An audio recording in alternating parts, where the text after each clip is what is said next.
అందరికీ నమస్కారం. ఈరోజు ఈ సమావేశం ఇలా మాట్లాడాల్సి వస్తుందని నాకు ఇటీవలే నాకు కళాశక్తి నవలను ఆవిష్కృతమైన గుంటూరులో నవలను సొంతలి వారే ఆవిష్కరించారు.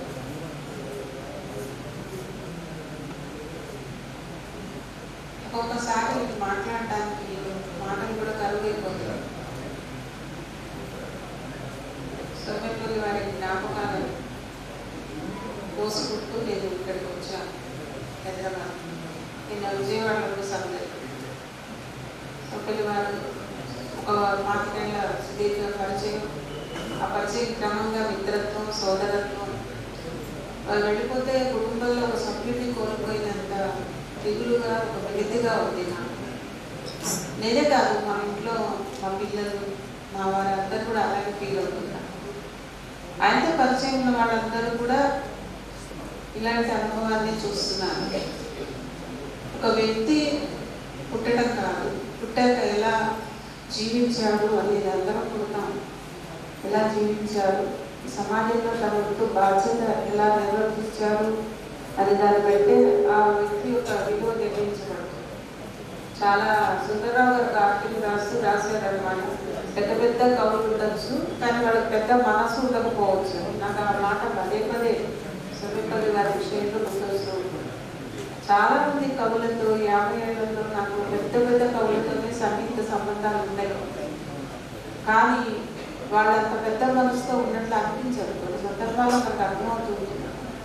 అలా కాకుండా ఒక పారదర్శకమైన మనిషిగా తను ఎప్పుడు కూడా ఎవరి గురించి ఒక వ్యతిరేక పదాన్ని వాడింది గుర్తుపెట్టాను. ఎప్పుడు చిన్నగా సౌమ్యపల్లి అని అనిపించుకున్నారు ఆయన. ఆయన రాసిన కవిత్వాన్ని కూడా మట్టి జీరా అనేది ఆయన కవిత్వంలో ఉంటుంది. రైతు బిడ్డగానే ఉన్నారు ఆయన. రెవెన్యూ అఫీషియల్గా రైతులతో దగ్గరగా ఉన్నారు. నేను అనేదాన్ని, మీలాంటి వాళ్ళు రెవెన్యూ డిపార్ట్మెంట్లో ఉండడం చాలా కష్టం సార్, ఆర్డినరీ అవుట్ అని చెప్పేదాన్ని. రెవెన్యూ డిపార్ట్మెంట్ ఎంత కష్టతరమైన శాఖ, అందులో రెవెన్యూ డిపార్ట్మెంట్లో రెవెన్యూనే ఉంటుంది. అయినా కూడా ఆయన బుద్ధల పట్టణంలాగా రెవెన్యూ డిపార్ట్మెంట్లో తన ఉచిత ధర్మాన్ని ఎంత బాగా నిర్వర్తించారో ఆ శాఖలో ఆయనతో కలిసి పనిచేసిన వాళ్ళందరికీ తెలుసు. కవిగా ఉండడమే కాకుండా ఒక అధికారిగా, ఒక మంచి నాన్నగా, ఒక మంచి భర్తగా, ఒక మంచి సోదరుడుగా, అయితే వీటన్నిటికీ మించి ఆయన ఒక మనిషిగా జీవించారు. నాకు అప్పుడు ఆయన చూస్తే నిజమైన మనిషిని చూస్తున్నాను. మనిషి కోల్పోతున్నాం, మనిషి మాయమైపోయాడు, పాటలు పాడుతూ ఉంటాడు. కానీ సొంతలి గారిని చూసినప్పుడు మనిషి మాయమైపోలేదు, ఇంకా ఒక మనిషి. ఆయన కళ్ళు దానం చేశారంటే ఆ కళ్ళతో మనని ఎక్కడో ఒకసారి చూస్తారు. ఆయన మనకి తెలియదు ఎవరికి దానం చేశారో చెప్పదు. ఆయన కళ్ళు మనని ఎక్కడో ఒకసారి మనని.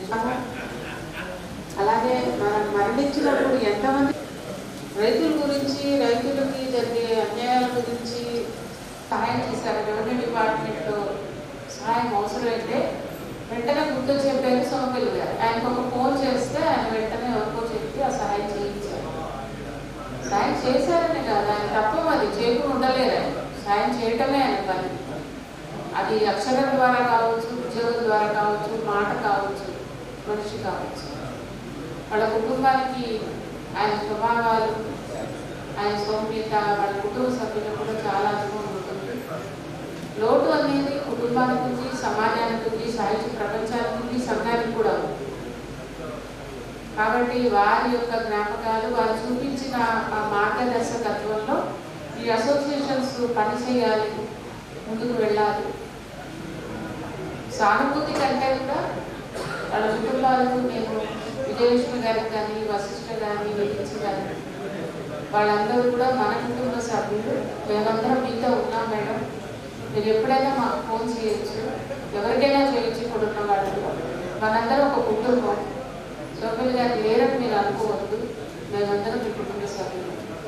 మీకు నేను నా ప్రత్యేక నమస్కారాలు తెలియజేస్తూ సోమపల్లి వారికి నేను హృదయపూర్వకంగా వారి స్మృతులకు నమస్కరిస్తూ